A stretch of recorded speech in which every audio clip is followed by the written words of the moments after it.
আসসালামু আলাইকুম সবাইকে। আজকে আমি আপনাদের সাথে শেয়ার করব কলকাতার ব্লগের ছোট্ট একটি অংশ। সেদিন ট্রেনে আমাদেরকে স্ন্যাকে কি খেতে দিয়েছিল সেটাই দেখাচ্ছি। তো এটা দিয়েছিল বিকাল 5টা বাজে। তো প্রথমে একটা স্যান্ডউইচ দিয়েছে, স্যান্ডউইচের সাথে ছিল একটা সস, দেখতেই পাচ্ছেন।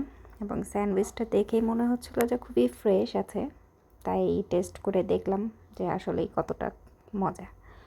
বাট স্যান্ডউইচটা মোটেও ঝাল ছিল না, একদম মিষ্টি মিষ্টি ছিল। কি দিয়েছিল আসলে বলতে পারছি না, মনে হয় ডিমের কুসুম এবং মেয়োনেজ, তার সাথে মনে একটু গাজর দিয়েছিল, এর জন্য বেশি মিষ্টি মিষ্টি লাগছিল।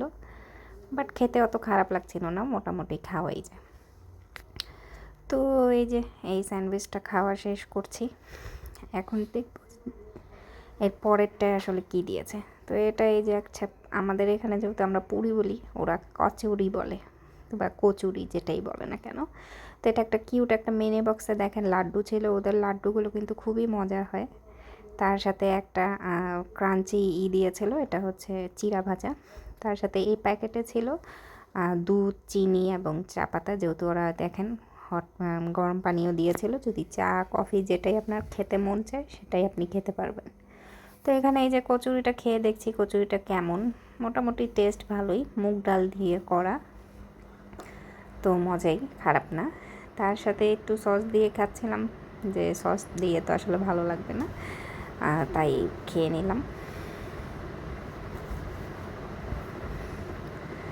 তো এই ভিডিওটা অনেক কাঁপাকাঁপি আসছে, কারণ ট্রেনে যেহেতু ভিডিও শ্যুট করা, তো ট্রেন তো যখন চলবে অবশ্যই নড়াচড়া তো হবেই, তাই একটু কাঁপা কাঁপা ভিডিও আপনারা দেখতেই পাচ্ছেন। ট্রেন তো অনেকেই নড়াচড়া করে।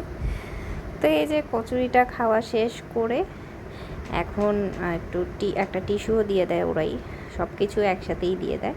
তো এখানে সাইডে অনেক কিছু আছে রাখার জায়গা। তো এখানে একটা জুস আমি কিনেছিলাম, এটার সাথে ছিল না, বাট ওরা পানি দিয়েছিল, যে এই পানিটা এই স্ন্যাকের সাথেই কিন্তু পানিটা দিয়েছিল। তো লাড্ডুটা খাচ্ছিলাম, লাড্ডুটার টেস্ট কিন্তু খুবই ভালো ছিল, অনেকই মজা এবং ঘিয়ের অনেক সুন্দর একটা ফ্লেভার আসছিল। তো এই যে খাওয়া দাওয়া শেষ, এখন জাস্ট কফিটা বানাবো এবং খেয়ে নেব। আশা করছি ব্লগ ভালো লাগবে।